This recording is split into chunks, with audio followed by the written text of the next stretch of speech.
What's up, everyone? Welcome to Weekends with Kasparian and Michael Brooks. We have an awesome show ahead for you today.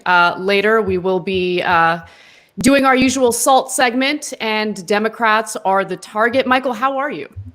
I'm doing well, Anna. I'm very, very excited to talk about the Democratic leadership's coming to America sartorial choices with you. Look, in general, I think, a lot of us are exhausted. I'll say, especially last week when, definitely not as much as many others, but I was going out and doing some demonstrating. Like, Corona was the last thing on my mind, and now it is very much up in my mind. I've really. 3 weeks. I had 3 months of taking Corona ultra seriously, and then I felt like I basically forgot about it for 2 weeks, and now I'm back to remembering it. Yeah, I'm kind of on the same boat. Partly because you're seeing a spike in various states that opened too early. And it's terrifying because there's the economic factor to it that isn't being discussed nearly enough. Congress seems to have given up completely when it comes to stimulus. And we have a complete and utter economic disaster coming up in the fall with all of these stimulus programs, like the more robust version of unemployment, coming to an end. So I don't know what's going to happen to all these people who aren't going to be able to obviously pay for their rent, their health care, food on the table for themselves and their kids. And, part of me thinks that some of the unrest that's taking place right now has relieved members of Congress because they don't have to discuss some of the difficult economic questions that are coming up. Yeah, no, I think that's true. I actually just interviewed Cedric Johnson, who is another scholar that I admire a lot. And I think what he said was like obviously the core of the demonstrations and what sparked it is police violence, racism, and all of the constellation of economic and political issues around that. And then he also, to him, was like, yeah, I think these are also less formally and in the back end. He's like, these are also the first Trump era bread riots. Like, we're in a depression. There's no serious systemic help that's being provided at all. And of course, even before we were in a pandemic/depression with over 40 million jobs lost, we already were in an economy that was absolutely brutal and just simply did not work for the vast majority of people. So I think you're right, and I think this is another thing, and we'll get to it later. We're also going to have Kshama Sawant on from the Seattle City Council, which is going to be our interview today. We're really excited about that. Is exactly like does this uprising and these movements go to actual serious systemic change in policing, and then all of the constellation of issues that are connected to it, or does it become the latest iteration of sort of middle class HR politics, which isn't going to deal with the next wave of things that are coming at us? And I don't know, Anna. It's like we're in a failed state. I mean, it's just sure. And that's been the case for a long time in many, many different ways. But I still think that on a basic governing level, even the most cynical would still be like, wow, okay, we're going to have a pandemic and a depression, and we're just simply not going to have any systemic response to it other than an over $4 trillion slush fund for the wealthiest companies in the world, essentially. Yeah, exactly. And for all the Democratic members of Congress who are engaging in their performative politics, in their political theater, and pretending as though they're outraged about the lack of transparency by Steve Mnuchin when it comes to the $500 million billion that they gave him in order to dole out to corporations, that's the way the bill was written. They signed on for that. They can't pretend like Steve Mnuchin is breaking some rule or some regulation. They empowered him to take, again, $500 billion and give it out to, who knows, probably to companies that are associated with the Trump family, probably companies that are associated with his friends, with his own family. I mean, there's no transparency because there didn't need to be transparency based on how that law was written. And I just want explicitly yesterday or the day before, right? He's like, I'm not going right. to tell. It's a question of privacy. Do you think when you talk to people in your circle, in your world, who are, you know, normies or not as politically in tune, whatever, is it shifting in terms of like how they think about these things and what's on their mind, or no? Honestly, I'm really sad to report that no, there is just there's a mountain of propaganda, misinformation, fear mongering, and it's nonstop. I mean, the emphasis on looting in the beginning of these protests blows my mind when, you know, you just take a step back and you look at the bigger picture and you realize where the looting has been happening, right? It's just the criminality that they fearmonger about has been happening on the street, on Wall Street, and there have been no criminal prosecutions, consequences, none of that. Those laws have been broken. The fraud that was committed, which led to 2008, and then we bailed out those big banks and those big companies. Like, that's the kind of looting that people should be concerned about. But it's incredible how difficult it is to like deprogram people who unfortunately have been consuming the propaganda in mass media. It's really, really hard to convince them otherwise. So, and you know, the whole thing about defunding the police is such a bad idea because we need the police to protect us. Okay, well, fine. Let's concede to that. But then let's take a look at where the resources have been spent and what type of crime has been focused on. Gavin Newsom literally had to pass a law in the state of California to force the police to actually test the rape kits that have been piling up over the decades. I mean, what the hell? Like, we've been increasing the police budget year after year after year, even as all these other programs in Los Angeles, for instance, have been cut. Education, consistently dealing with cuts, right? We keep giving the police more money, and what, they can't investigate rape? So Absolutely. What are they investigating? I mean, they've become regressive tax collectors. That's essentially regressive tax collectors, and they're policing, you know, essentially poor communities, working communities, and communities of color to set the context for gentrification, for all of these other, you know, and just like the basic context that we have chosen as a policy course to not do anything about any of these issues, and then just sort of use state violence as a source of revenue collection, and also, you know, to terrorize people. And I think it's really interesting and something that people, you know, the fight is so serious because on one hand, where, you know, people with the more, like with the abolish critique are right, is that all of this stuff that gets trotted out, like, oh, there needs to be more implicit bias training and da-da-da-da-da, that doesn't work.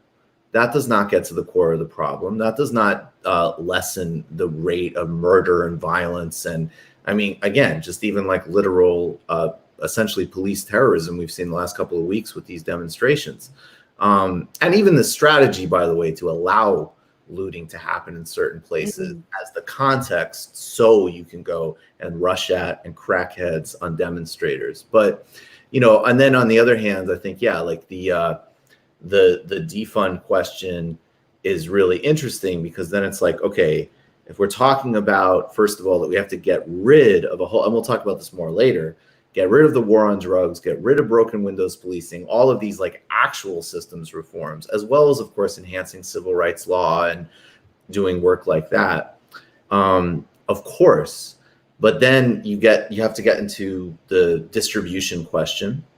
And then on the other hand, I think, you know, get to this other paradox that, again, I'll be talking about him later, that, you know, Cedric Johnson kind of highlighted of on one hand, and what the response is to is this massive race and class driven over policing and totalitarianism, like literal anti-democracy. And then actually with certain serious crimes like rape, murder, an enormous amount of basically under-resourced and lack of taking seriously in the same communities that are terrorized for bullshit. So, you know, there's a lot to tease out here. And I think, yeah, we need to get really, really serious when we go to the policy phase, because of course this could turn into just another wave of privatization and austerity, or, you know, toothless reforms that, as an example, people point out, Minneapolis did a lot of these things, and here we are. Yeah, exactly. So why don't we do some of our commentary on what's been going on in the country? And, you know, I'm actually shocked that more people aren't focusing on why our local police departments are militarized and what we can do to prevent it. And honestly, all of the proposals I've seen from members of Congress have been quick fixes to a problem that has led to symptoms, and they want to just deal with the symptoms. You got to deal with the root of the problem. So let's discuss it a little bit. So there's been a lot of talk about reforming the police, defunding the police, and these discussions are important. They need to happen.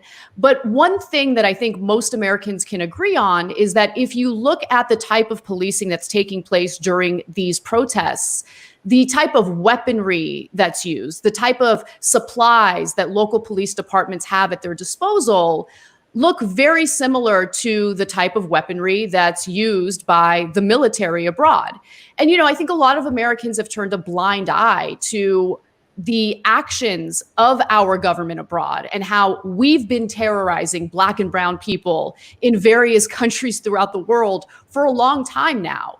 And that has had a boomerang effect. And the incentive structure to engage in these wars has now led to weapons and all sorts of military material coming back to our own country and being used against us. And it's being done by a program that started decades ago known as the Pentagon Program 1033.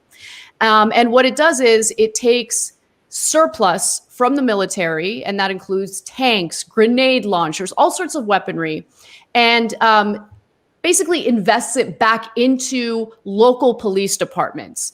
Now, local police departments don't have to pay for it. It's like a donation program, essentially. But we, the US taxpayers, do pay for it by funding the wars that we engage in abroad. And these wars have, of course, made weapons manufacturers and private military contractors a ton of money.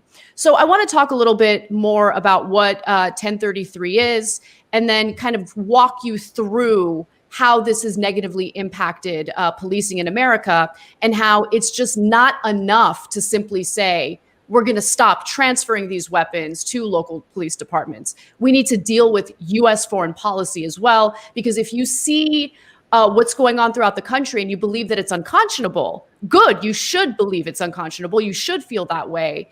But consider the fact that our actions towards civilians abroad are actually much worse and much more vicious, violent, and dangerous.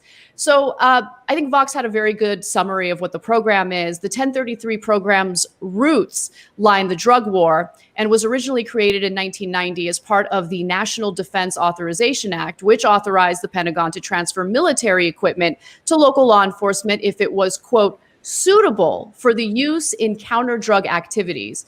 In the wake of September 11th, of course, the program's focus has expanded to include counter-terrorism activities as well. So again, our foreign policy, the way that we were manipulated, honestly, after 9/11 has had such a negative impact on local law enforcement, and civilian policing has looked more like we're constantly at war with police, and it shouldn't be that way. So there was this great tweet that really sparked my interest. It's by a professor from the University of Chicago, and his name's Paul Post, and he says the following: Did Iraq and Afghanistan wars contribute to the militarization of U.S. police departments? Data are pretty clear. Surplus military equipment transferred to local law enforcement via 1033 programs steadily rose starting in the mid 2000s, followed by spikes in 2010, right? So you can see in that graph that you see the military weaponry really shooting up when it, no pun intended, by the way, toward local law enforcement in the United States because there's a surplus, right? Raytheon needs an incentive to keep making these weapons. Lockheed Martin has an incentive to keep making this military weaponry, tanks, all of the supplies that we see being used abroad. And then the Pentagon ends up with a surplus. What do they do with the surplus? Where do they take it? They take it to the local law enforcement. And that's what you see in the graph that I just showed you. Now, it also ends up in government agencies where you would think, hey, they have no business with any type of weaponry, much less military grade weaponry. So for instance, the Parks Division of Delaware's Department of Natural Resources was given 20 M16 rifles, while the Fish and Wildlife Enforcement Division obtained another 20 M16s, plus 8 M14 rifles and 10 45 caliber automatic pistols. You know, because when you're protecting wildlife, things get rough, and you got to make sure you got all those guns and all that weaponry to keep the fish safe. Also, when you look at Rhode Island, police in Johnston, Rhode Island, with a population of less than 29,000 people, acquired 2 bomb disposal robots, 10 tactical trucks, 35 assault rifles, more than 100 infrared gun sights, and 2 pairs of footwear designed to protect against explosive mines.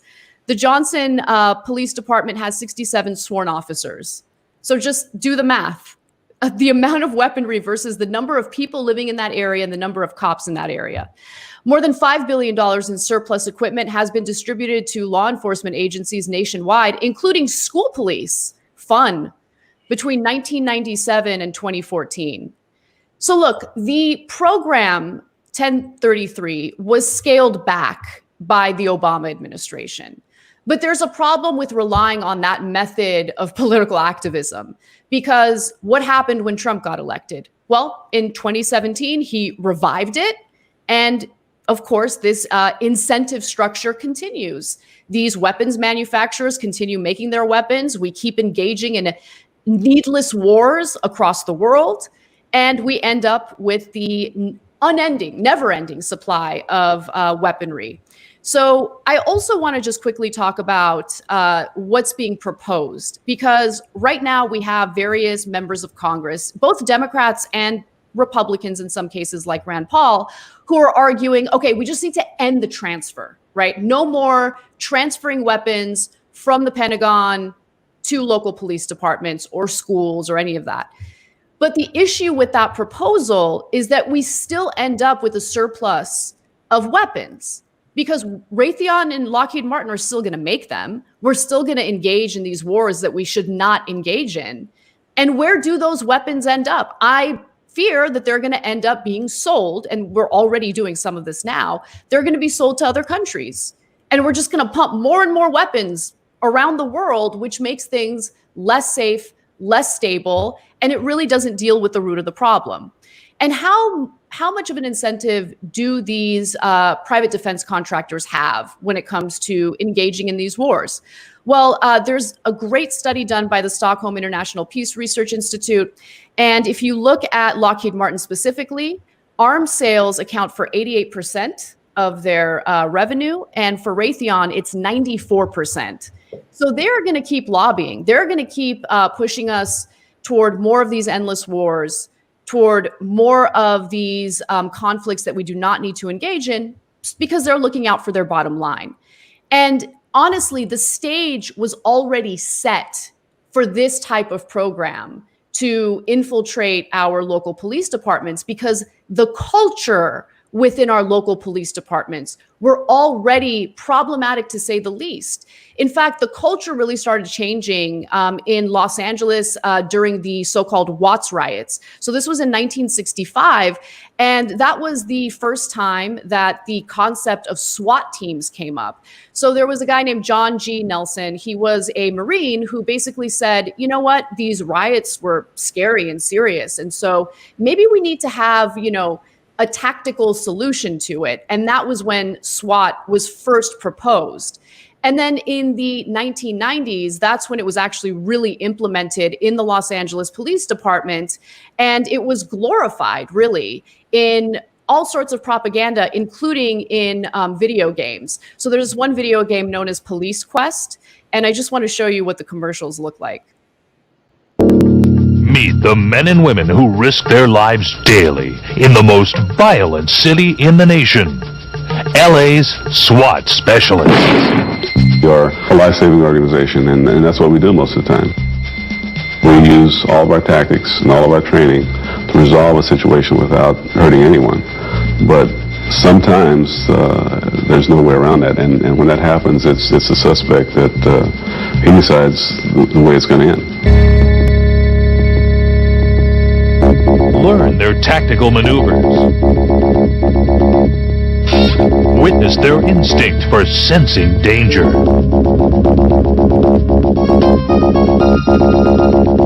Follow their daring adventures in Police Quest 5, LAPD SWAT. And by the way, Jacobin does so much, so many important talks and work, and they're actually going to have a talk about the Watts riots on Monday. So make sure you check that out. It's excellent. Everything that I've seen with these talks have been excellent. So just to get more in-depth information about what happened during the Watts riots, make sure you check that out.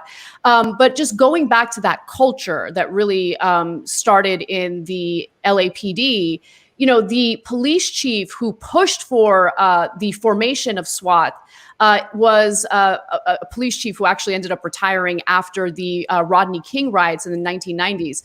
His name was Daryl Gates. And just check out this braggy video where he was talking about forming SWAT. Take a look. The acronym SWAT stands for Special Weapons and Tactics. When we originally came up with the acronym SWAT, it was going to be Special Weapons Attack Teams. And that was my acronym. And someone wiser than I was said, no, you can't say attack. And when I thought about it, I thought, you're right. That is not what we want to project with SWAT. But that is exactly what they project with SWAT. So I just find it interesting because I think the way that Gates wanted to use the acronym was the honest truth. I think that's the way that he viewed SWAT. And then he was told to, maybe rein in the language a little bit. But my point is that the culture was there already. And what the federal government did with the Pentagon program is essentially empower that vicious ideology where police aren't there to keep us safe. Police are there to see us as enemy combatants, as a threat, as individuals that need to, be controlled through violent means. And that's why we need to not only end the Pentagon 1033 program, but really rethink our foreign policy and reconsider the apathy that I think this country has been engaged in when it comes to our actions abroad. Because again, if we're disgusted with the way protesters are being treated in this country right now, we need to consider how civilians are being treated abroad, because we've been maiming Black and brown people for a long time now. And we need to consider that. We need to speak out and fight against that. And unless we change that system, we're not going to see better treatment of Americans here. That's awesome. I completely agree with everything you said. And that footage from the video game ad was just incredible. And another thing to look at is the really direct relationship between the Pentagon, the intelligence community, police departments, and Hollywood and video games, and really the very direct propagandistic relationship between those industries and, just broadly speaking, say the national security state.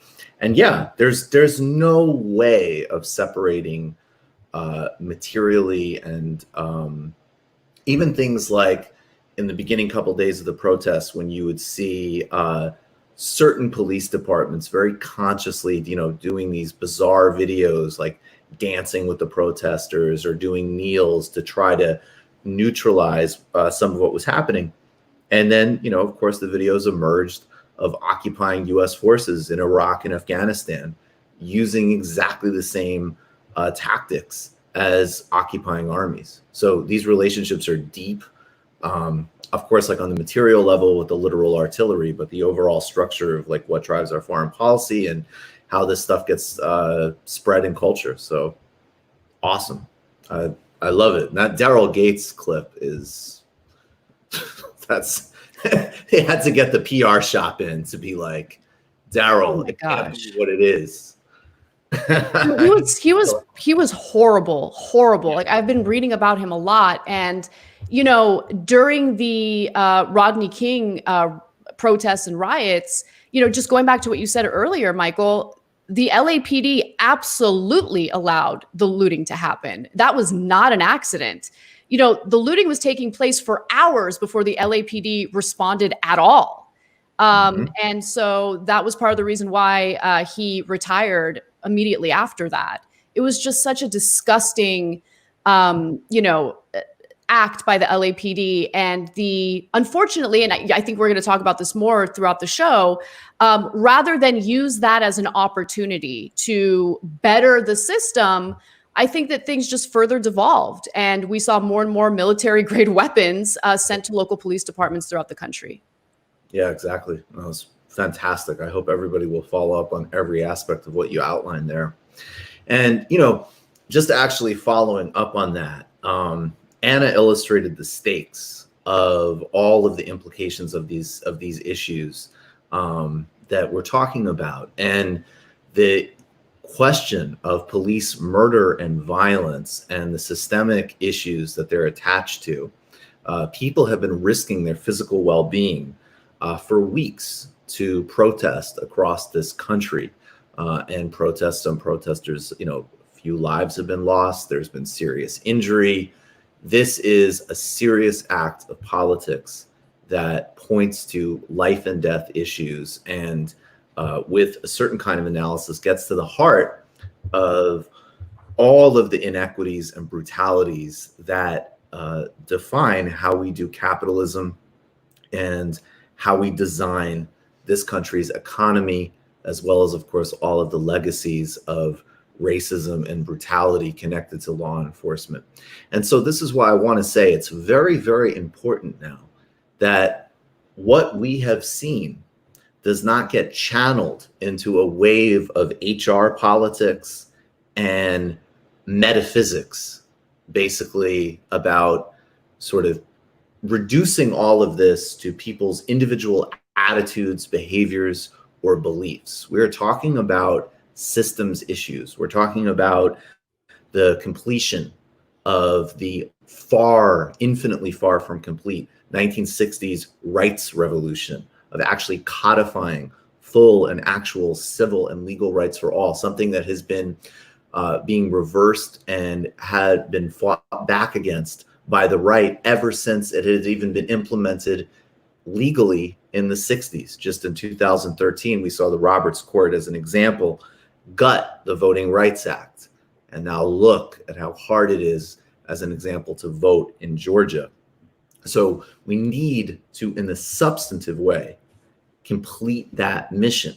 And we also need to connect it to, just as A. Philip Randolph did, and this is another really important Jacobin series you can watch, to a broader and fully integrated in terms of economics and social struggle for full equity in this country in a way that will necessarily have huge implications for policing, because police have been deployed to manage and terrorize and control all of the sections of the population, primarily, of course, poor, working, and people of color, who we have decided through policy mechanisms to deliver nothing for, to allow to live in ongoing, deindustrialized, vicious racism, poverty, and brutality, with diminished job prospects, housing, and healthcare.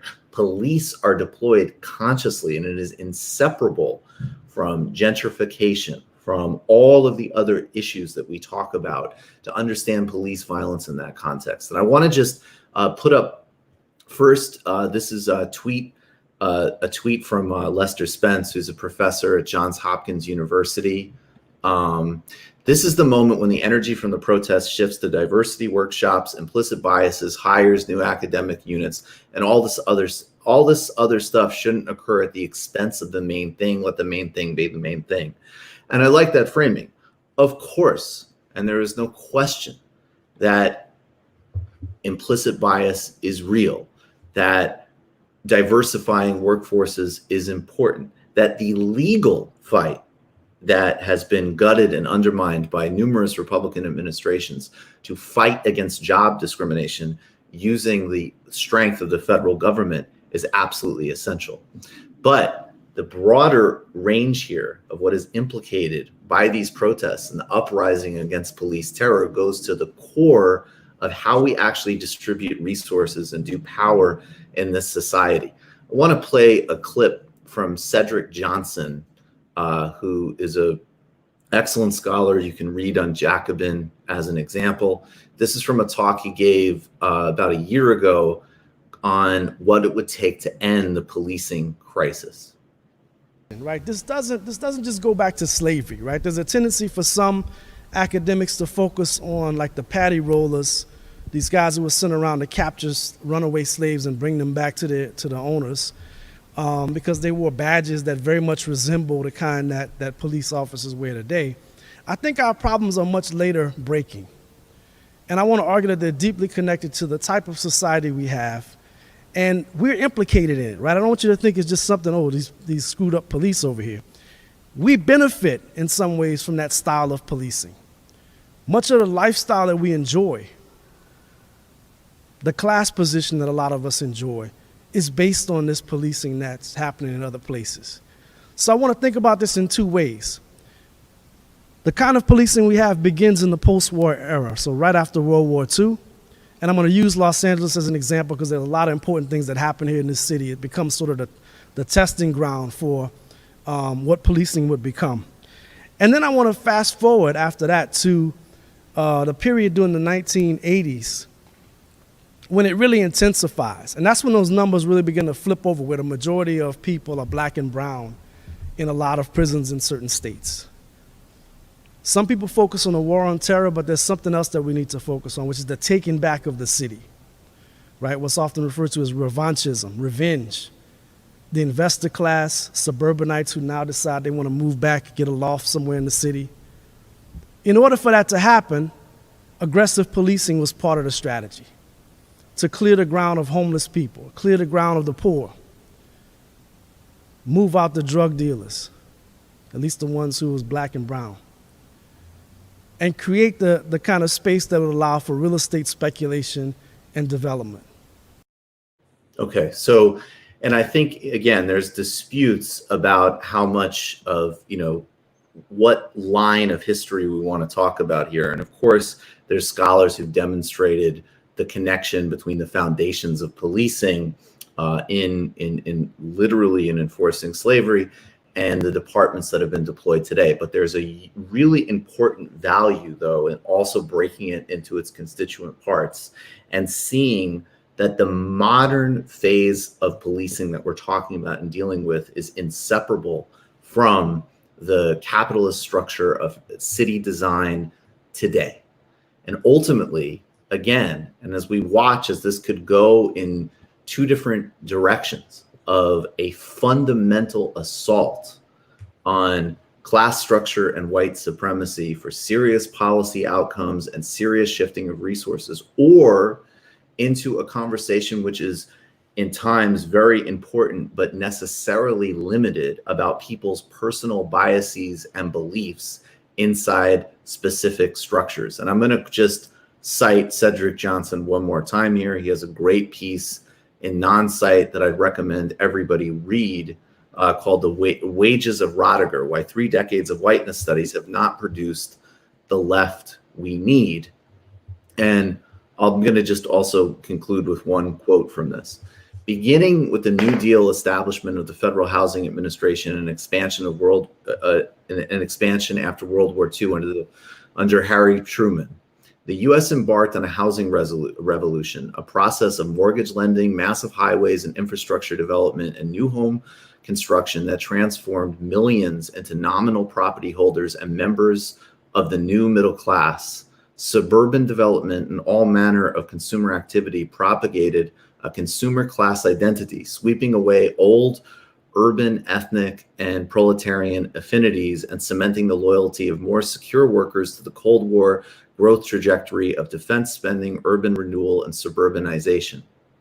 Woven into the same process were policies that resegregated the Black urban poor through tower block housing, freeway construction, and practices like redlining, which combined to devalue and deter investment in central city neighborhoods. Then, of course, in the clip, he talked about the reclaiming of the city for those same classes that had sort of been bought off through suburbanization.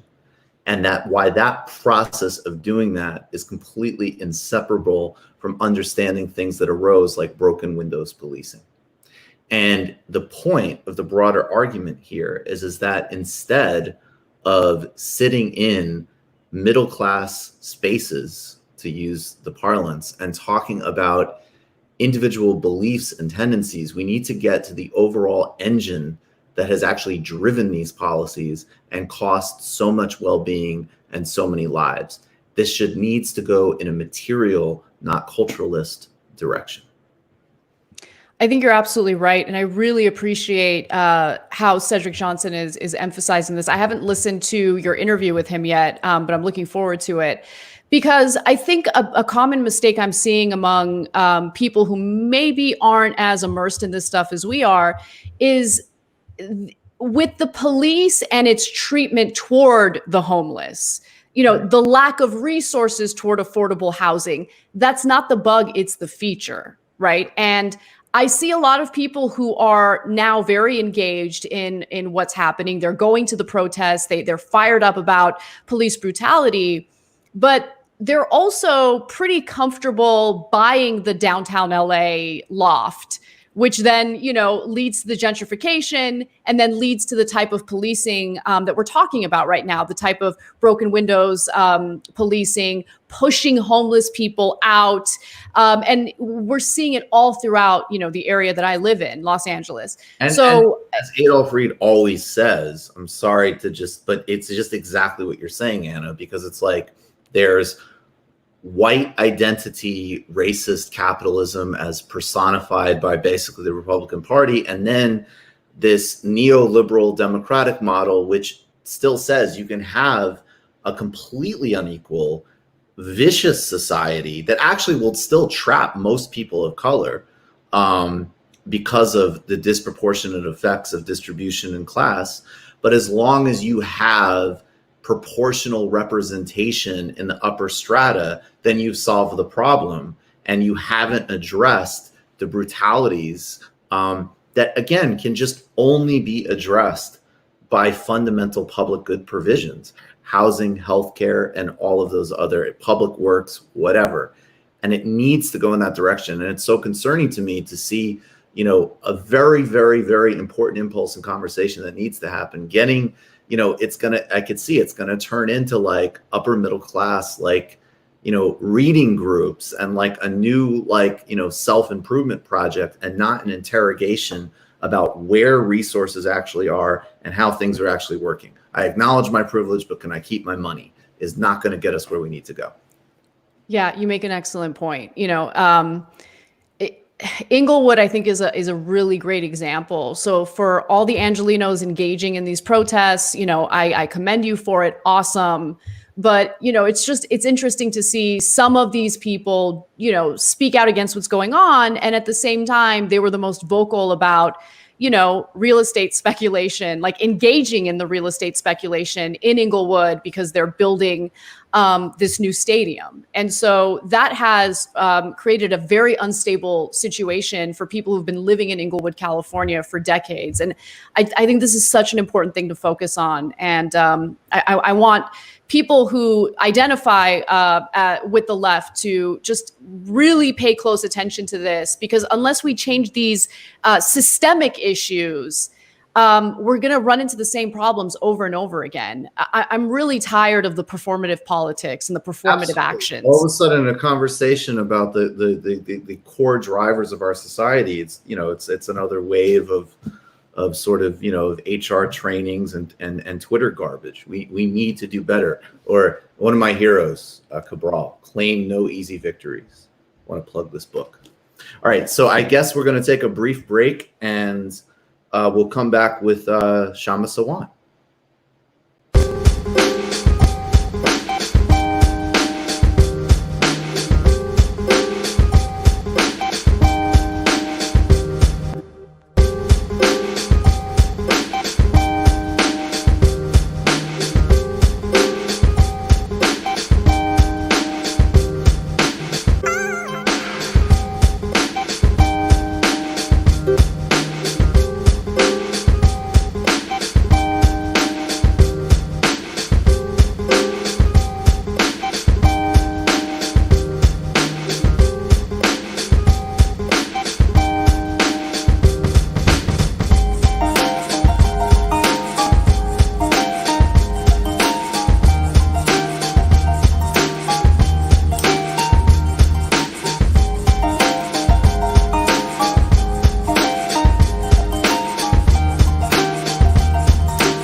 Everyone, welcome back to Weekends with Anna and Michael. Joining us now, and we're very excited for this conversation, is Kshama Sawant, who is a city council member in Seattle, Washington.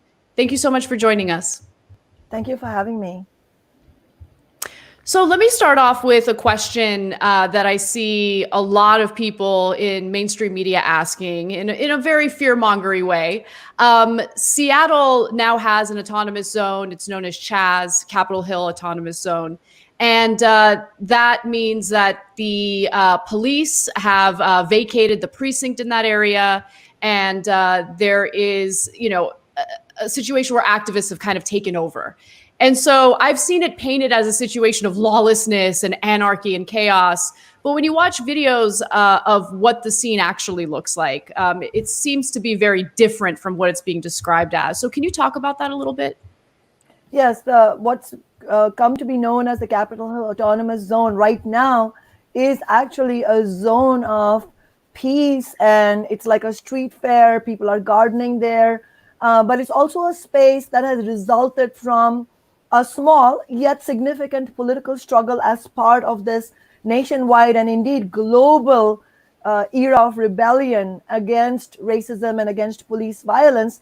And what stands out here is the complete lies of the Trump administration, the right wing, Lou Dobbs on Fox News, all of them, as you said correctly, Anna, fear mongering about what's going on here. But I'll tell you right now, this is a space for activists, for families with children. And I see so many posts on social media of parents saying, I took my children here because I want them to learn about what is happening to Black and brown communities, that there is a scourge of police violence and racism that we need to address. So it's all extremely positive. And what stands out here is the contrast that we have right now in the autonomous zone compared to what it was for 8 days and maybe even over 8 days. And it really is striking that since the first day of protests in Seattle in solidarity with the Justice for George Floyd protest on May 30th, we've had every single day and virtually every night just horrific violence from the police against the peaceful protesters. And I can bear personal witness to this because I was there Sunday night at the autonomous zone. I mean, what's now the autonomous zone, but at that time was really like a war zone where we were on the front line, just a few feet from the police. The police were armed to the teeth with their riot gear, with their chemical weapons. I mean, this is no exaggeration. We saw this with our own eyes. And then one moment we were having political conversations with so many of the young people who are organizing the protest. And the next moment we were getting maced and tear gassed, and we had so many flashbang grenades thrown at the crowd, and the medic tent was targeted multiple times. So all of this violence was happening until the peaceful movement was able to, really be determined every night and then win this victory where they drove out the police from the East Precinct. Just to make a few points that, others may not know if you're not in Seattle, is the East Precinct, where this autonomous zone sort of is surrounding that East Precinct, is not just any precinct. This is in the urban core of the city. This is in my district on Capitol Hill, which is the urban core of the city. It has a whole history of activism and gay rights movement and so on. And this has been the flagship police station of the Seattle police. And so the significance of this battleground, or even though it's just one battleground, is pretty important because it's defeated the police and the political establishment. And the other thing that I should say on the ground is that this violence, we have to fight against Trump and the right wing, but this violence in the city against the protest movement was instigated at the orders of Democratic establishment Mayor Durkin. So it's no surprise that tens of thousands in Seattle are demanding that she resign. Can you talk more specifically about the response of the city of Seattle? I mean, it reflects. I mean, I like that you bring that up because one, when we talk about police violence, I think it's very important to know that this is actually an issue that hits every corner of the country. Some of the highest rates of frankly just police murdering or killing people are in, as an example, Alaska, Oklahoma, New Mexico. These are not, and this is also, I think, one of the reasons and one of the very inspiring aspects of this is that these protests have actually been sweeping small towns and rural America as well. It truly is a national movement in that sense. And then, of course, yes, New York, LA, and please speak to Seattle. These blue cities with, a certain type of branding and position have unleashed an extremely brutal response. So, please speak to that and the actions you've taken. I mean, I have no doubt you are protecting people's well-being to the extent you can significantly because of the position you're in. Oh, there's no question about that. My office and my organization, Socialist Alternative, we are not only in complete solidarity with the movement right now, but I've had this office for 6 years now on behalf of our movement. And what's striking is that every year that we've been in office, our movement through the People's Budget campaign has brought proposals, concrete proposals for defunding the police and redirecting those funds towards restorative justice, funding for homeless services.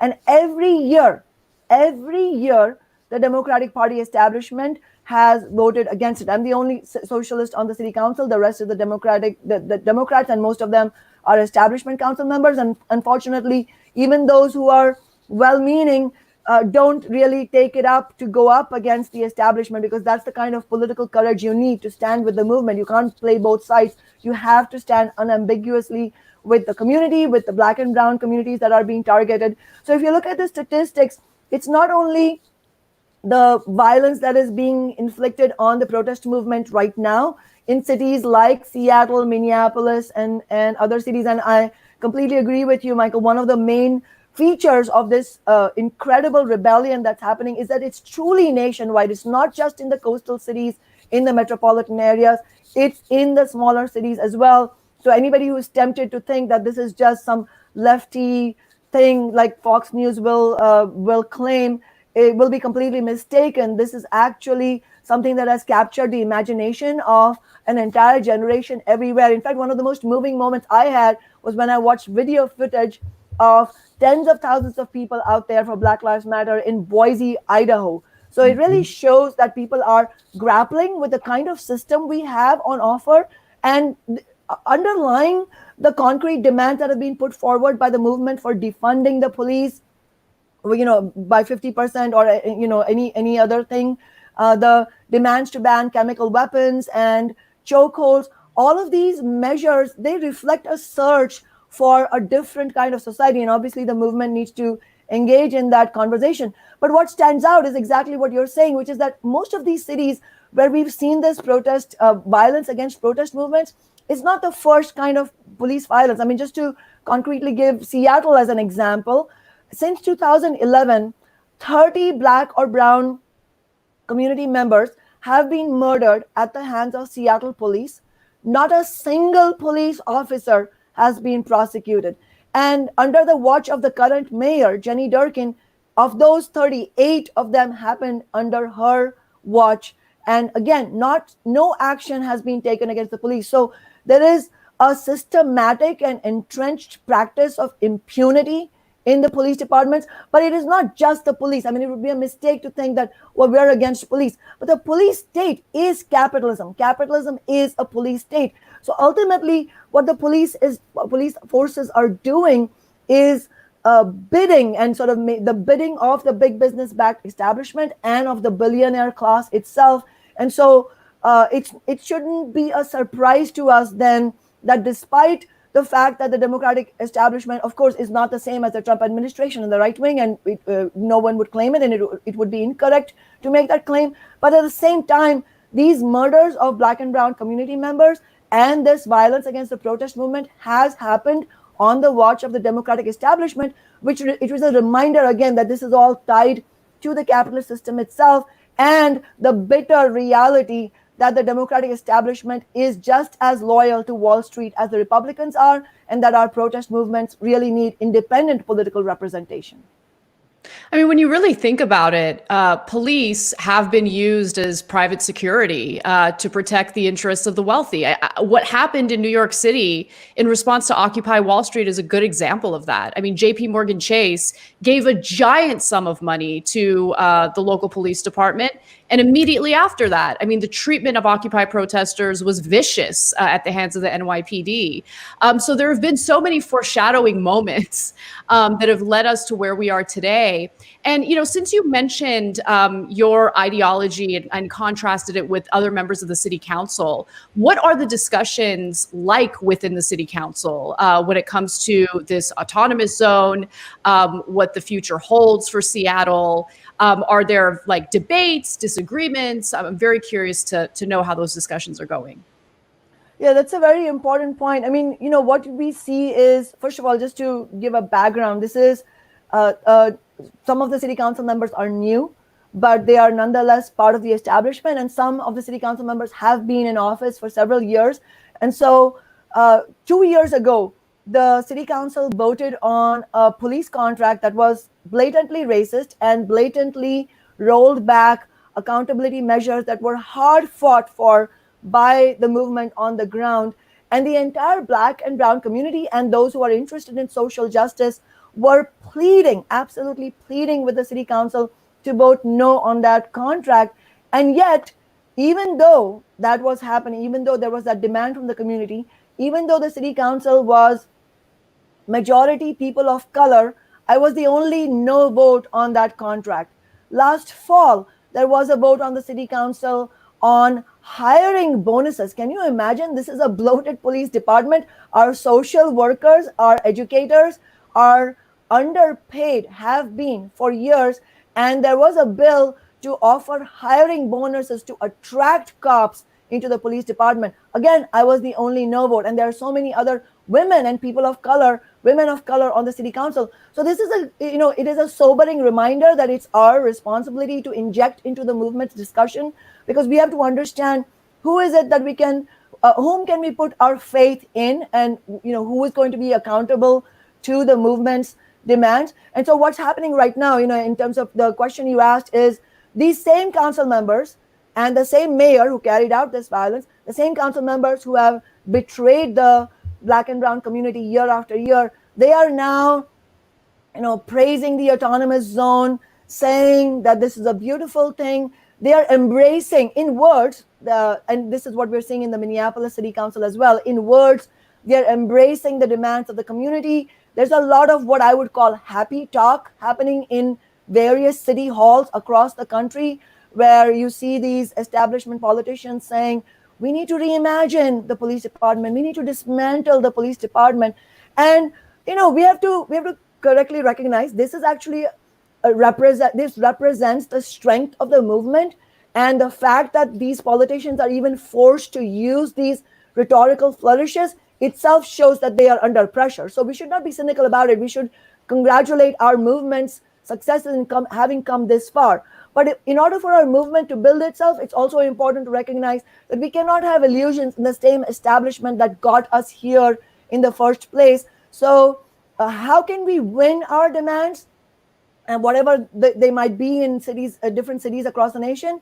And how can we actually educate ourselves in our movement to understand what is it that we are going to need to actually put an end to police violence? So to put it concretely, right now, on Monday, actually, I have two bills coming from my office through our movement, of course, because my office is completely rooted in the movement.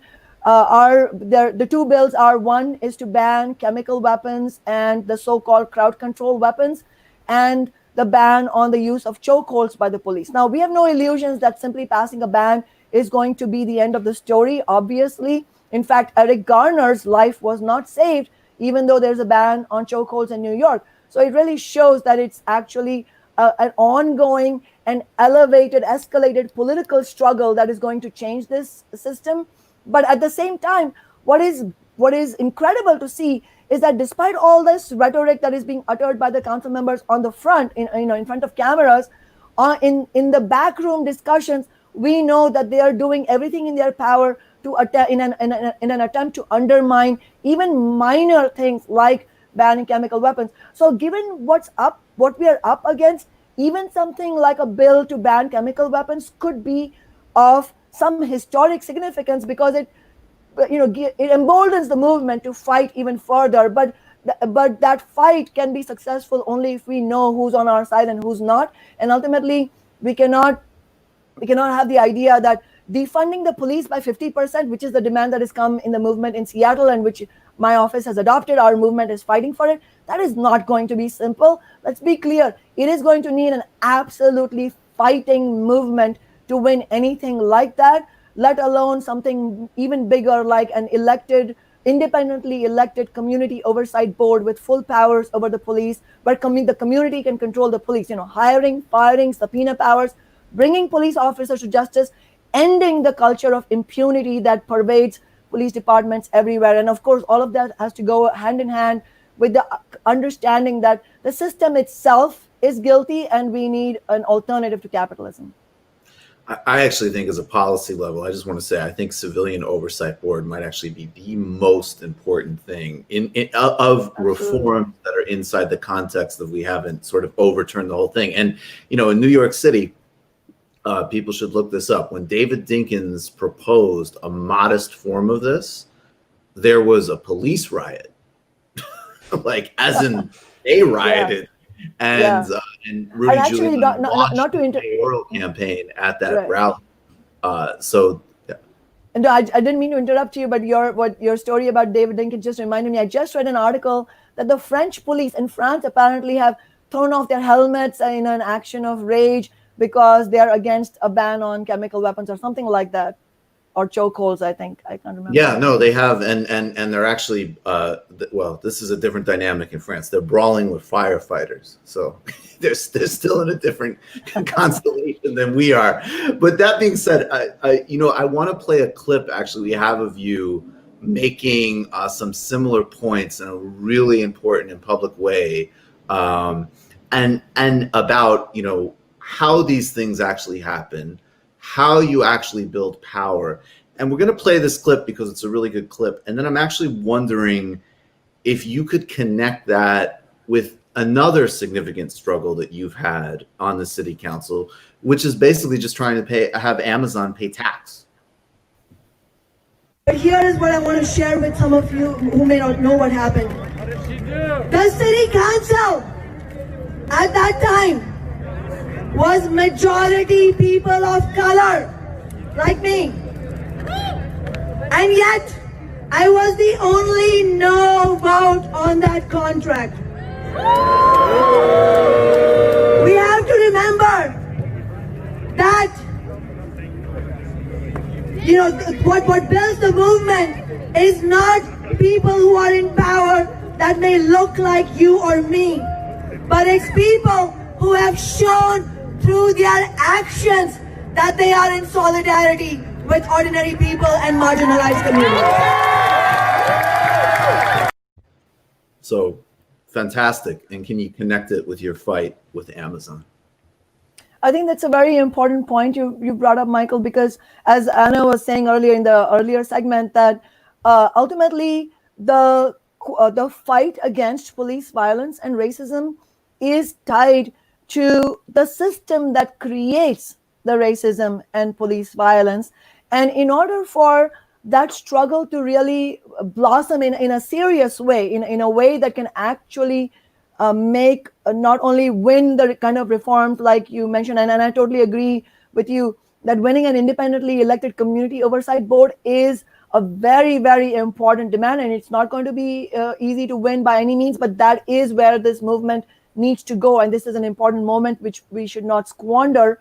But at the end of the day, it's like Malcolm X said, you can't have capitalism without racism, and any system like capitalism, which is meant, the goal of capitalism is to be what it is right now. It's not like capitalism is not working properly, as some people might have us believe. It's the goal of capitalism is to ensure that the vast majority of wealth remains in the hands of a very few at the top, and the rest of us at the bottom, the hundreds of millions of working people, ordinary people, poor people, we are all, the non-beneficiaries of this system. However, capitalism has an inherent problem in keeping that kind of system in equilibrium because it's inherently a disequilibrium. So it requires that the rest of us who are at the bottom not be at the same level of oppression, because then it's an immediate recipe for solidarity. It's a very clear-cut angle for solidarity. And so it's in the interest of capitalism to inherently divide us along many factors, divide us along race, divide us along gender and sexual orientation, divide us along national origin. So it's not a coincidence that the same system that has created this specific brutality against Black community members is also the same system that originated from having carried out a genocide against the Native American population of the US. It's the same system that is deploying this brutal organization, ICE, and the Border Patrol against immigrants who are entering from other countries. So it shows you that all of these different oppressions exist under capitalism, not because it's some unfortunate juxtaposition with other good features of the system or anything like that, but because the system needs to divide us on along those lines. And those divisions have to be sharp, and those divisions have to be constantly reinforced, because the idea of solidarity keeps popping up among those who are oppressed. And to me, of course, as a socialist, that's a message of the tremendous confidence that generates in my mind for the working class. Confidence that we as a working class will reach the right conclusions, because despite the absolutely brutal divisions that are created in our society, and yet every single time you see multiracial movements emerging in every era. So right now, for example, the protests that broke out in Minneapolis and then have spread throughout the world obviously were led by the Black and brown communities themselves, who are facing the brunt of police violence and racism. But they are very much multiracial and working class in character. And this discussion, it would be remiss if we didn't also mention how incredibly important it is that the labor movement is beginning to play a role, but also all the role that the labor movement needs to continue to play. So just to mention some concrete examples that have been important and inspiring is this bus driver named Adam Birch, who also happens to be a member of the Minneapolis Transit Workers Union and Socialist Alternative. He declared on the very first days of the protest that he is refusing, as a bus driver and a union member, to bus protesters to jail, because an injury to one is an injury to all. That's the bedrock of the labor movement, and that there is no prospect of winning racial justice if we don't have that kind of solidarity among the working class.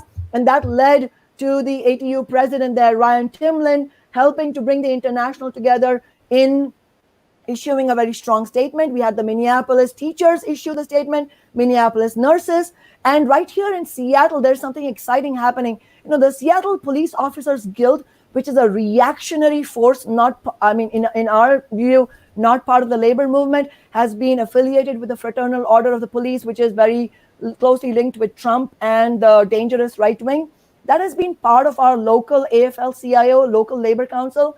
Now there's a real push among rank and file and the leadership of many unions to push the Police Officers Guild out of our labor movement. And so the Seattle Educators Association and the union, UAW 4121, the union that represents graduate student workers at the University of Washington, which is a large public employer here, both those unions have overwhelmingly voted to kick the Police Officers Guild out of the Labor Council. And that vote is going to be taken by the delegates of the council on Wednesday. So it is a very important vote, and it needs to go beyond that. So it's important that, for example, the longshore workers here have declared that they're going to do a walkout on Juneteenth. So we need those actions to escalate. We need workplace actions. We need unionizing struggles of the warehouse workers at Amazon, and much more than that, to build the kind of solidarity that you're referring to. Absolutely. Yeah, I love it. I only have one final question, because it's really inspiring to hear you speak as candidly as you do about your beliefs, your ideology. You proudly call yourself a socialist. And I like that you really do emphasize the importance of labor in pushing for real change in this country. But there's no question that we also need leadership in various congressional seats, on a local level with the city council. And I know that for you specifically, Amazon funded a pretty aggressive fight in order to get you out of the city council. Can you talk a little bit to the audience, maybe some young members of the audience who are thinking about getting involved in politics, what they can do to fight back against that system? Because I know how vicious it is. I've seen it with some of the progressives who have attempted to get elected into Congress. What kind of advice would you give to them? Right, and I'm sorry, I know the question was about Amazon, and I veered off into the labor movement. You did it better. That was a rare example of a politician making a question better by not answering it. Thank you. I appreciate that, but I will connect you to Amazon. And Anna, thank you for reminding me. You're right. I mean, last year, so just actually a little bit more background. In 2018, on the heels of having won the historic $15 minimum wage, and a whole host of renter rights victories, our movement was really gaining momentum along the question of stopping the sweeps of homeless neighbors, but also on the burning question of housing affordability, which has become completely untenable. And Seattle is hardly the only city. This is now a nationwide phenomenon of metropolitan areas of housing becoming completely unaffordable, and gentrification, as you mentioned earlier. And so there was real momentum to tax for the Amazon tax, which is a tax on big businesses like Amazon, but not just Amazon, a very, very modest tax, in order to generate annual funds so that we can have a major expansion of social housing. And I could not emphasize it enough.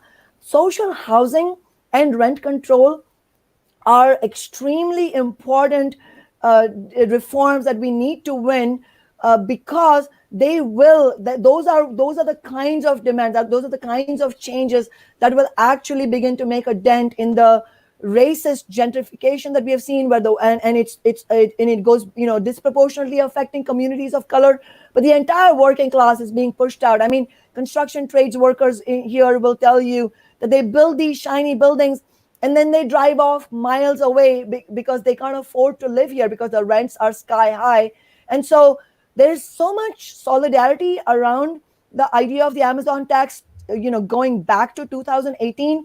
And I'm not sure how many of your viewers know, but at that time, our movement won a unanimous vote on admittedly a small tax, but less than a month later, the Democratic establishment on the city council had overturned it. They repealed the tax. I mean, that was the single most shameful moment of this establishment here.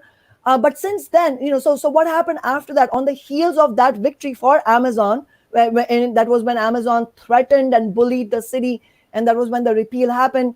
They thought they were coming into 2019 with enormous strength, and they were very confident that they were going to defeat our re-election campaign, our re-election to re-elect a socialist, and that was our second re-election campaign. And they poured in millions of dollars, all kinds of attack ads with all kinds of racist and sexist tropes, lies, misinformation. And yet, despite all of that, our movement was able to win, re-elect this socialist city council seat. It really shows how much people are fired up for a real change. And so, fast forward to the George Floyd protests, and in the last 10 days, we are attempting to get the Amazon tax proposal on the ballot, so voters can directly vote on it in November if the city council betrays us yet again.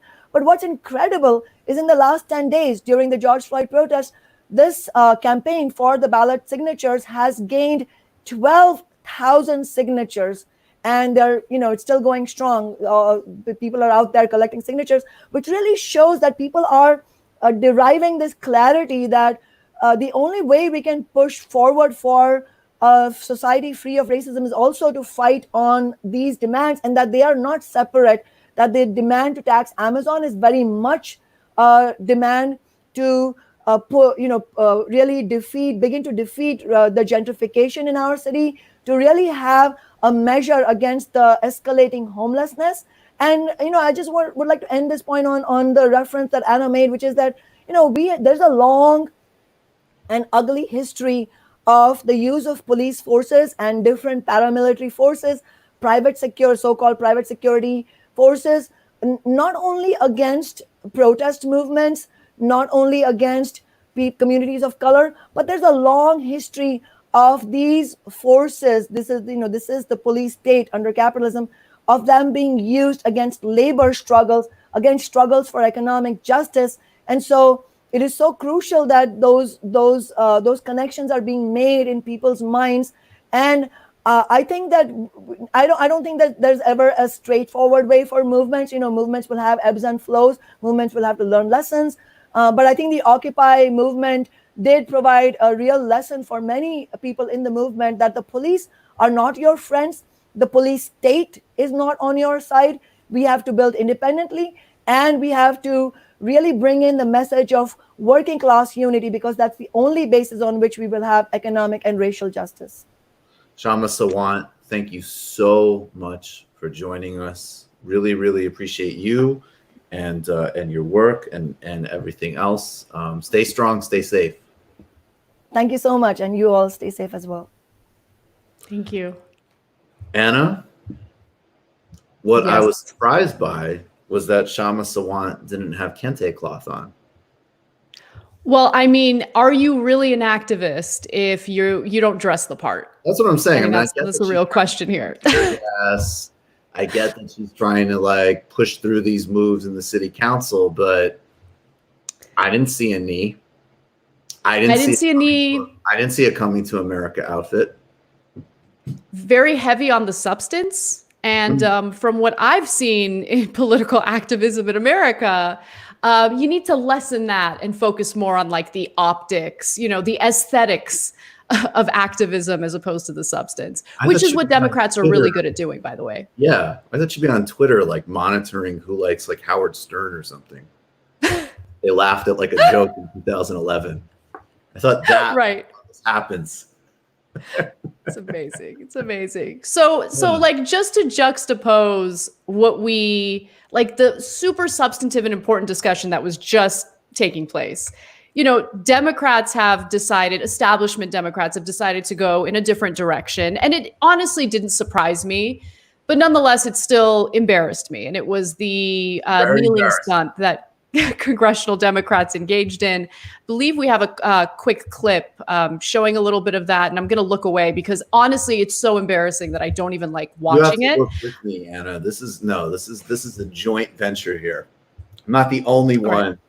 And of course, everybody, this is the SALT segment. We might take one or two of your super chat questions after this, but this is the SALT segment. This is the Democratic leadership who have done absolutely nothing to keep people in their homes, as an example, who've done nothing systemic on policing, dressing like what their version of what they think in their heads is, I don't know, like the Howard graduation of like 1995 or something. Let's look at this together, Anna. All right.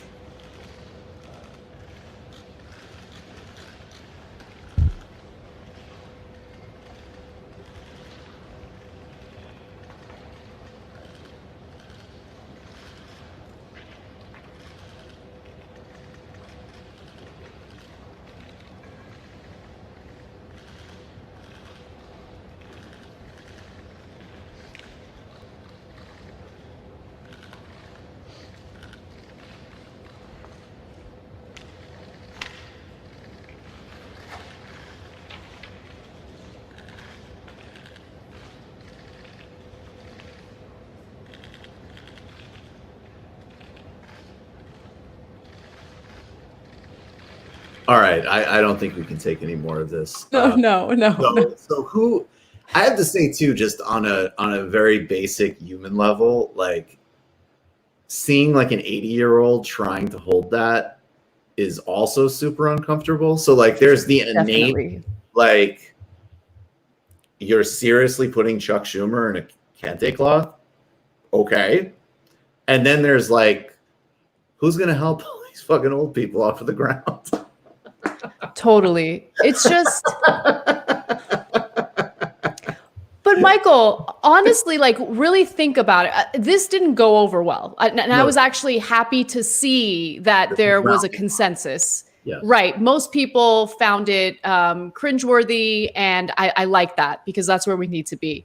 Yes. But think about Nancy Pelosi's mentality, really. I mean, she's been rewarded over and over again for her performative politics. Like, oh, did you guys see that sarcastic clap? It was incredible. Wow, she's so strong. Did you see her rip up Trump's speech? Wow. Okay, ripping up Trump's speech does nothing. It does nothing. It's theater, and I'm not interested in it unless it's a way to push toward actual substantive change. But of course, that's not what she does. It's just like the cheap brownie points that she's been given over and over again. So of course she would think that this would go over well. And I'm happy that it didn't, because people are sick and tired of the system that we're currently operating under. We need change, and no one's buying this like kneeling stunt that they did. No, I agree with you completely. And I mean, that's been the whole story of Nancy Pelosi is, you know, just substantive nothing or substantive harm. I mean, literally, as an example, not doing paycheck protection in their symbolic version of a bailout bill. Like the one we already know is going to get gutted in the Senate. They can't even do, let's pretend we support these things that would be popular to run on theoretically. But again, I always, you know, the subtitle of Adolph Reed's of Class Notes is one of it is, I think, is posing as politics. And I think this is also honestly one of the reasons too, though, why I also, even people with infinitely better politics than Nancy Pelosi, why I'm just so allergic to the substituting of sloganeering and online like posturing and positionality with how do we actually do things here when we have, as an example, you know, an extremely weak left, a decimated labor movement, and even when movements arise with that are absolutely correct, and there's an enormous amount of courage and an enormous amount that could, you know, potentially flow in the right direction, they're going to get, you know, co-opted or marginalized or, you know, turned into HR politics versus economic politics versus political economy. So, you know, there is actually a way in which I think you see this and it's disgusting and it's embarrassing and totally it's an encouragement that most people perceived it that way. But it's also like, this has been what a lot of left and liberal politics has been for quite some time. You know, like, let's just do some performativity and, you know, maybe we could, you know, do this or that, like kind of, you know, posture. And so I think, you know, we should make fun of this and we should also use it as a through line to see how we can get out of that trap, you know, generally. Yeah, absolutely. You're 100% right. And, you know, in terms of policy that came along with that performance, understand that what they proposed was symbolic. It's not something that they even think they could pass. It's not something that I see them fighting for. So if you're going to propose something symbolic, why not go all the way, right? Like, why not be aggressive and take a stand that demonstrates that you're genuinely different from your Republican colleagues on the issue of policing? And even then, they couldn't do it. For instance, when it came to the Pentagon shipping military-grade weaponry to local police departments, they're like, we'd like to limit it. Yeah. Why? What do you mean limit? What limit? Limit is not enough. What does that even mean, right? We would like we ban it. We'd like to put the color scheme of the African Union on the grenade launchers that we're giving to local police departments. Honestly, I would not put it past them. We would like to drape the chemical weapons that police departments use on protesters with kente cloth. And so even with the symbolism, like they can't even get the symbolism right. Sorry. Yeah. No, I'm just saying, like if symbolism is all they're gonna do, at least try to get that right. And they can't even do that. You know, it's just so embarrassing. And really, it goes back to, yes, you're right. I mean, the left right now in terms of power doesn't have much. And most of that power is really going to come from workers demanding more. I mean, think about how significantly the conversation has changed when it comes to police brutality from just a few months ago. And it's because people took to the streets. They demand change, right? It's not because AOC, you know, says that police brutality is serious and we need to do something about it. There's some value to that, but that's not going to get it done. We need to apply pressure. Otherwise, these representatives have no interest in really representing us. Absolutely. Do we have, I think Kale is going to read us one or two super chat questions and then we're going to wrap up. But of course, we'll be back next week.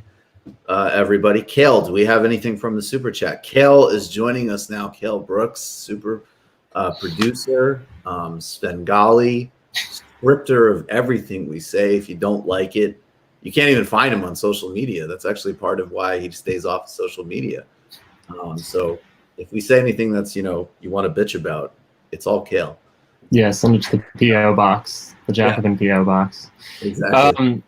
So we have, looks like right now we have 2 questions. One of them from legendary rapper LL Cool J, although Cool. I don't think it's actually him. But Excited. I'm not gonna presume this user's actual identity or individuality. He or she or they write, any predictions on where the country will be in October? And I would just add to that, because you hear, typically from, you hear it certainly online on social media from kind of liberal corners that Trump's not going to allow there to be an election. You hear some leftists say that too, honestly, that whether it be because of the defunding the post office or by some other means. But I guess just your general thoughts on where you think we're headed, the economy, COVID, the election in October, and then, yeah, just all of it, I guess. Wow, you really took that one. Where are we headed, Anna? Well, I think, okay, so let me address 2 things. The first being the election, the second, the economy. I'll start with the economy because I think that's an easier question to answer in terms of predictions. We're headed in a bad place. We're already in a terrible place. And what is likely to happen is the jobs that were lost during the pandemic, at least around 40% of them are not coming back. There have been various studies showing that that's the case. A lot of these major corporations have used the pandemic as an opportunity to think about ways to downsize. And based on the analysis done by various economists, it's unlikely that 40% of these jobs are going to come back. At the same time, there is a devastating level of inaction among Congress. Any attempt to pass another round of stimulus that actually helps ordinary Americans gets blocked by Mitch McConnell in the Senate immediately. And so that type of obstruction by Republicans has been disastrous. And even with the stimulus that we've received, it clearly was not enough. And it redistributed more wealth, more money to the very top. So I don't have any positive feelings about where we're going to be in the fall when it comes to our economic situation for ordinary Americans. The mass media is going to continue focusing on the Dow, which is completely disconnected from the reality and the lives of the vast majority of Americans. So that's where we are. With the election, honestly, I don't know. And I am one of those people on the left who was concerned about Donald Trump, defunding the post office in order to rig this election in his favor. We already know that he's been trying to fight back against any efforts to push for mail-in voting in various states. So and this is so sad, the only positive thing that I saw this week when it came to the election was that the chairman for the Joint Chiefs of Staff spoke out against Donald Trump. And really the only way that Donald Trump could live out his dictator fantasy is if he gets the military on his side. And I'm happy to see all these military generals speaking out against him unequivocally. That's a good sign, but I really wouldn't bet money on any type of prediction about the election. I don't know where we're headed, and it's terrifying. I totally agree with what you said about the economy. I think voter suppression, voter disenfranchisement is an ongoing and very serious issue, and in gutting the post office is also, an ongoing anti-labor issue, right? An anti-poor issue, and an anti-black issue as well. And that's been something they've been pushing for a long time. I think there will be an election, and I think Joe Biden's going to win. Like, I actually think it's really important to really not lose sight of the fact that for better in some ways, better relative to Trump, and then for worse compared to all of the things that we need to do in this country, there is a real normalcy desire out there. and it cuts across demographics, age groups. There is, and especially really what Biden is kind of putting forward, which is, look, I get it on some level that some things are untenable, so I'm going to try to ease the burden a little bit. Obviously, in no way that's, up to the level of the problem. And then honestly, just as I think, like, look, I think there's like this kind of like woke thing that will never latch on to like a huge segment of the country, and we've critiqued that kind of politics a million times for a million reasons, and I stand by all of those. I think there's really important, frankly, like socialistic policies that we have yet to sell or persuade, or arguably create the material context for getting into place. So I think that a lot of people, and you see it in all these like contradictory data, like more people are recognizing, wait a second, policing is completely out of control. It is racist, it is bigoted, it is violent. And then at the same time, there's absolutely no appetite for like a defund, as an example. And I think those contradictory impulses lead to basically, honestly and depressingly, just this total vindication of the Joe Biden campaign from the beginning. It's just like, I'll calm things down and things will get normal. And I think that's where a lot of the electorate is at. On the other hand, the last thing I'll say, we'll talk about this more, there was this new, very disturbing Pentagon war game scenario, kind of comical, but like this idea that they're anticipating basically the Zoomer generation, kind of in a process of sort of like ongoing unrest. And I see that as well. I mean, I think there's going to be ongoing protests, objections, and the hope and the strategy is that congeals into something like, a mass labor movement that is fit for purpose for our time, as an actual countervailing source of power. It's obviously not there yet, but we'll see. Yeah, just one thing to add to that. I'm so impressed by the Zoomer generation. So impressed. But it makes sense because, the millennial generation, really started taking the economic hit because of these neoliberal policies, and Zoomers have it worse. Right. And I think that they realize, like, unless we do something and take to the streets, nothing's going to change. And so I'm super impressed by them and inspired by them. I love it. I love seeing this political activism. And more importantly, like, just how unbelievably informed they are about the world around them and why things are the way they are. It's super impressive. Well, so just following up on that last question, actually, Bigelow Yamo, I don't know if I'm saying that right. Someone on YouTube is saying that they also think that Trump looks likely to lose in November. And so they want to know what you guys think the trajectory of the Republican Party looks like in a post-Trump era. I think there's going to be a really contradictory impulse, because I think that some elements of the Republican Party are going to be, see an example to try to become more like aesthetically respectable again. And so they will try to suggest that, the crazy rhetoric and some of the more like kind of overt bigotry is a thing of the past. And also just in general, try to say, hey, well, that was like a weird freak accident and he's a failure, and completely, dodge the fact that not only do they share completely, in fact, to the extent they don't share the same policy agenda, it's Donald Trump randomly being better than they are, at least rhetorically, right? Like, to the extent there's any daylight between Mitch McConnell and Donald Trump, it's that Donald Trump might occasionally say everybody deserves health care. But on the other hand, I think how you build a Republican Party of the future, and that kind of like, basically like sort of like middle class white identity crisis being filtered into sort of like cultural aggrievement.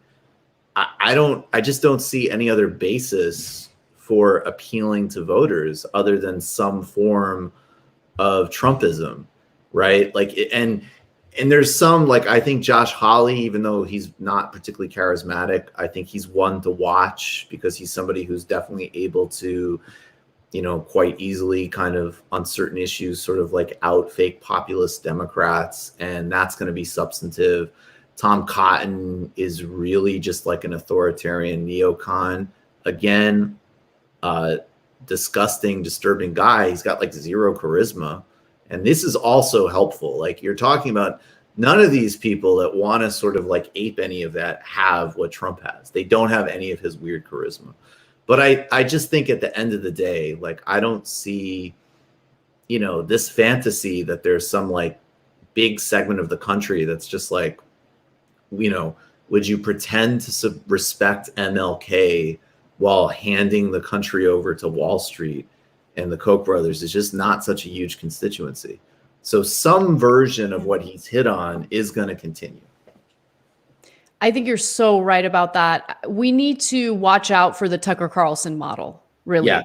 Because Tucker Carlson is, I think, a very good example of an effective communicator pretending to have this populist message, pretending to be concerned about the material needs of Americans, and then immediately pivoting toward people of color are the enemies, immigrants are the enemies. We need to ramp up the police state. We need to ramp up our foreign policy. That's who Tucker Carlson is. Yeah. And if more and more Republicans adopt that ideology, or at least that framing, I think we're actually in a lot of trouble. We need to fight back against that. We need to debunk it as much as we can. Totally. I agree. And I mean, the last thing I'd say too, is I also think it's going to require a much more, like, we always talk about like the 3-step process. So like Tucker Carlson absolutely is a xenophobe and a bigot, 100%. Now, just saying that over and over and over again without going through the real conditions that he's speaking to, and also even seeing the terms that he speaks in, because I think this is another thing that happens. Like in this case, people on the left, liberals and socialists or whatever, who can see through how he's constructing the argument, the racism and xenophobia, it's there. There's no question. That's not a case where it's getting, projected in, or there's a different cultural interpretation. It's 100% there. But still, for a lot of people who watch it again, they would say, wait a second, he painstakingly said American citizens of all backgrounds. He painstakingly tried to, point out that this wasn't a quote unquote race thing, even though, again, in his case, just absolutely is.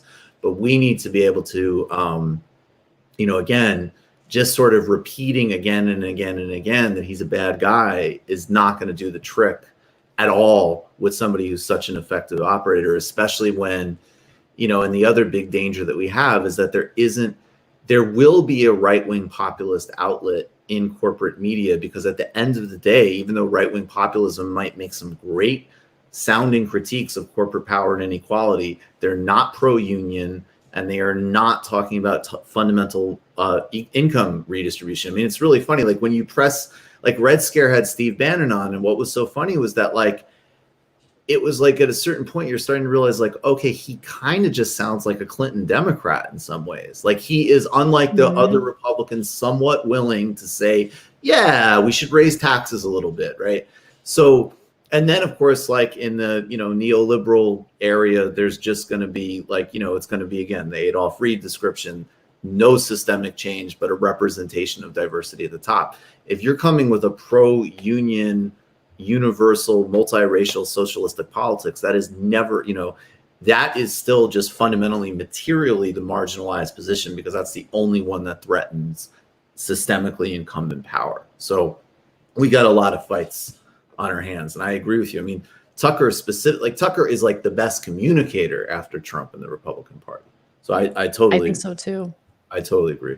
Yeah, I think that point is so important. And there's another question kind of around rhetoric and how we talk about demands. But before that, I also just wanted to read out, Jerry Ty wrote, "Love Anna and Michael. Their sober, thoughtful analysis keeps me sane these days." So thanks, Jerry.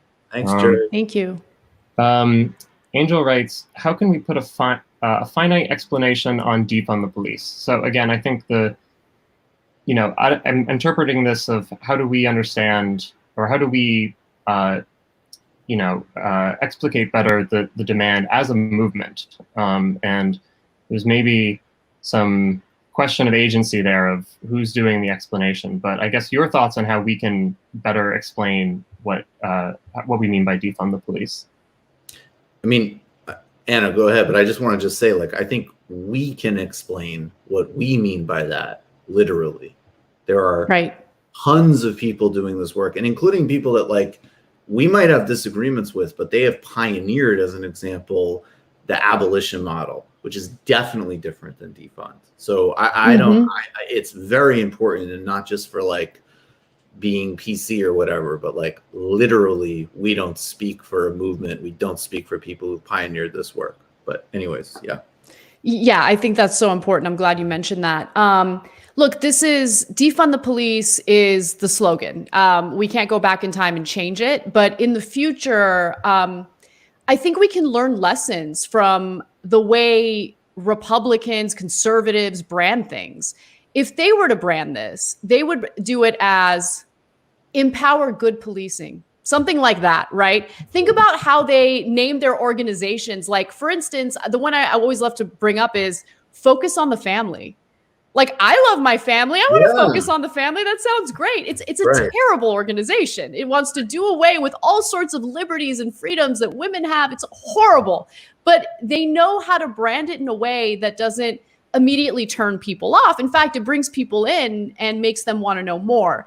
And so, empowering good policing, something like that, I think, because what I think, and it really does vary based on which city you're in. And you're right, I'm not speaking for an entire movement, but I have my own interpretation and what I would personally like to see. And so I don't want to get rid of, I don't want to get rid of police completely, right? But what I do want is to have a form of policing where the individuals who take these jobs are well paid, okay, and qualified. They go through the psychological testing. They don't have criminal backgrounds. Many cops get hired after criminal convictions. Like, it blows my mind. And so, framing it in a way where you empower the good cops, I think, would be a little more effective. But that's just my take on it. Yeah, for me, and I'd actually really, I don't, as of now, I definitely don't have an abolitionist position, and there's reasons for that. But I would really look up, like, that specific argument is being very specifically made by, prison culture. Who she has an op-ed in the New York Times. Someone who I've interviewed a lot, Malika Jabali, or we know Vital's work. So I want to just cite those people. For me, community oversight boards, huge. I honestly, in the context of like working in the political reality we have now, I think that is so essential, and it's a question of democratic accountability that does not exist for police.